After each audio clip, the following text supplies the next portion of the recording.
നമ്മൾ കേൾക്കുമ്പോൾ ചില കഥകൾ നമുക്ക് പറയണമെന്ന് തോന്നുന്നതിന്റെ ഭാഗമായിട്ടാണ്. ഇപ്പോൾ ഇത് ഞങ്ങൾ ഡിസ്കഷൻ തുടങ്ങിയത് ഓൾമോസ്റ്റ് 2020 കൊറോണയുടെ ഒക്കെ പ്രീ സമയത്ത് ഈ കഥയുടെ പറ്റി ഡിസ്കഷൻ നടന്നിട്ടുണ്ടായിരുന്നു. ഇതിന്റെ ഫോർമേറ്റീവ് സമയത്ത് ഞാനും ഒരു അച്ഛനായിക്കൊണ്ടിരിക്കുകയായിരുന്നു. ആക്ച്വലി എൻ്റെ മോളും ഉണ്ടായത് ഈ കൊറോണ പീരീഡിലാണ്. അപ്പോൾ ഈ ഒരു പ്രഗ്നൻസിയിലൂടെ പോകുന്ന എനിക്ക് ഈ പറഞ്ഞ ട്രീറ്റ്മെന്റ്സും കാര്യങ്ങളൊന്നും അല്ല, പക്ഷെ അറ്റ്ലീസ്റ്റ് ഈ എൻ്റയർ പ്രോസസ്സ് ഞാൻ നേരിട്ട് കണ്ട് അനുഭവിച്ച വ്യക്തിയാണ്. അപ്പോൾ ഈവൻ എൻ്റെ കൊച്ചിൻ്റെ ബർത്തിൻ്റെ സമയത്ത് പോലും ഞാൻ കൂടെ ഉണ്ടായിരുന്നു.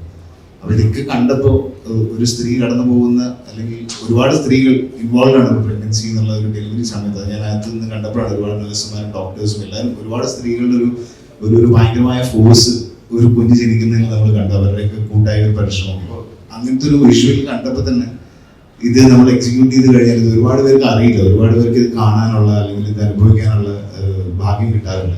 അപ്പൊ അത് അവരിലേക്കും കൂടി എത്തിക്കുക, ഇതിന്റെ ഒരു പോസിറ്റീവ് സൈഡാണ്. എപ്പോഴും ആൾക്കാർക്ക് ചോദിക്കാം എന്താ കുട്ടി ഉണ്ടായില്ലെന്ന്, പക്ഷെ അതിന്റെ ഈ കുട്ടി ഉണ്ടാവുന്നതും അതിന്റെ കൂടെയുള്ള mental, physical, financial all struggles ഇതെല്ലാം നമ്മൾ എന്താണെന്നുള്ളത് എല്ലാവരിലേക്കും എത്തിക്കുക എന്നുള്ളൊരു പോയിന്റാണ്.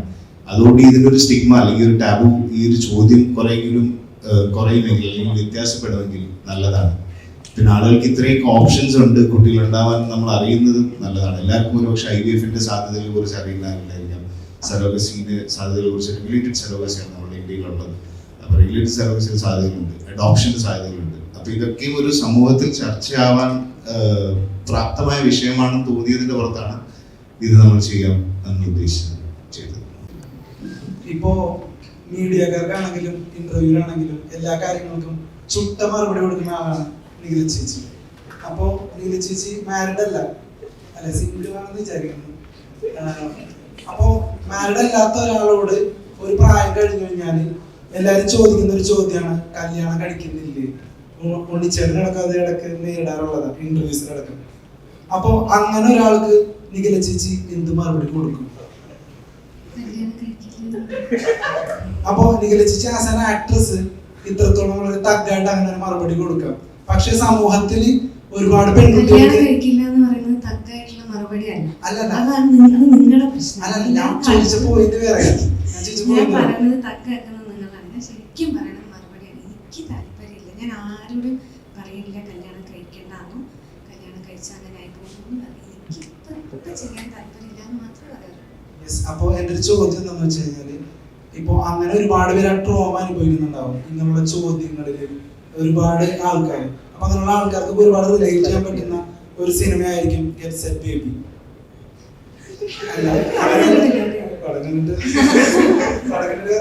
അങ്ങനെ ചോദിക്കുന്നത്. അപ്പൊ ഞാനിതിൽ വരുന്നൊരു വിമർശനം കേട്ടായിരുന്നു, ഈ പടത്തിൽ വരുന്ന വിമർശനത്തിൽ നിങ്ങൾ എങ്ങനെ അഭിമുഖീകരിക്കുന്നു അറിയാൻ വേണ്ടി ഞാൻ ചോദിക്കുകയാണ്. അങ്ങനെ ഒരു കുട്ടി ഉണ്ടാവാത്തത് അല്ലെങ്കിൽ കല്യാണം കഴിക്കാത്തതൊക്കെ ഒരു വലിയ പ്രശ്നമായിട്ടാണോ നിങ്ങൾ അഡ്രസ് ചെയ്യുന്നത്? നിഖില ചേച്ചി ഫസ്റ്റ് പറ.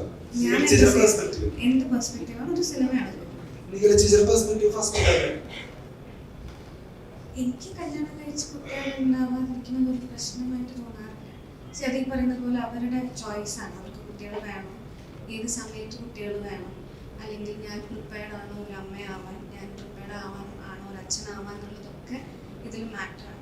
എനിക്ക് സോഷ്യൽ പ്രഷറിന്റെ പേരിൽ കുട്ടികൾ ഉണ്ടാക്കുക എന്ന് പറയുന്ന ഒരു പ്രോസസ്സിനോട് എനിക്ക് താല്പര്യമില്ല. ബാക്കിയുള്ളത് അവരുടെ ചോയ്സാണ്, അവരുടെ ലൈഫിൽ നമ്മൾ അഭിപ്രായം പറയാൻ പാടില്ല. അപ്പം എനിക്ക് അറിയുന്ന ആരെങ്കിലും ആണെങ്കിലോ എൻ്റെ കാര്യമാണ് ചോദിക്കണമെന്നുണ്ടെങ്കിൽ എന്നെ അങ്ങനെ ഒരാൾക്ക് ഫോഴ്സ് ചെയ്തിട്ട് ചെയ്യിപ്പിക്കാൻ പറ്റില്ല. അല്ലെങ്കിൽ എന്നോട് അങ്ങനെ പറഞ്ഞാൽ ചിലപ്പോൾ ഞാൻ അതിൽ എനിക്കത് താല്പര്യമില്ല എന്നുള്ളത് ഞാൻ ചിലപ്പോൾ പറയായിരിക്കും.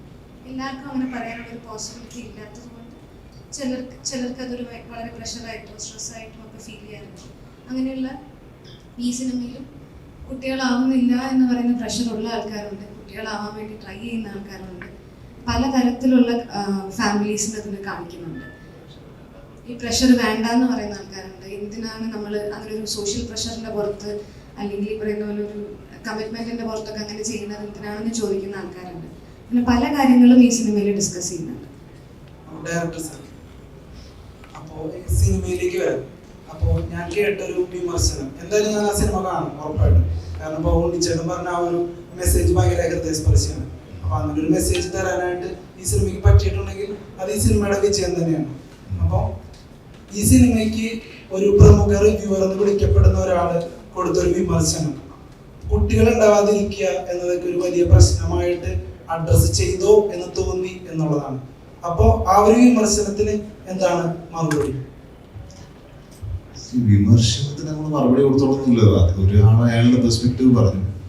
നമ്മൾ പറഞ്ഞല്ലോ, ഇത് ഞങ്ങൾ കുട്ടികളെ ഉണ്ടാക്കുക അല്ലെങ്കിൽ കുട്ടി ഉണ്ടാവുക എന്നുള്ളതല്ല ഈ സിനിമയുടെ മെയിൻ.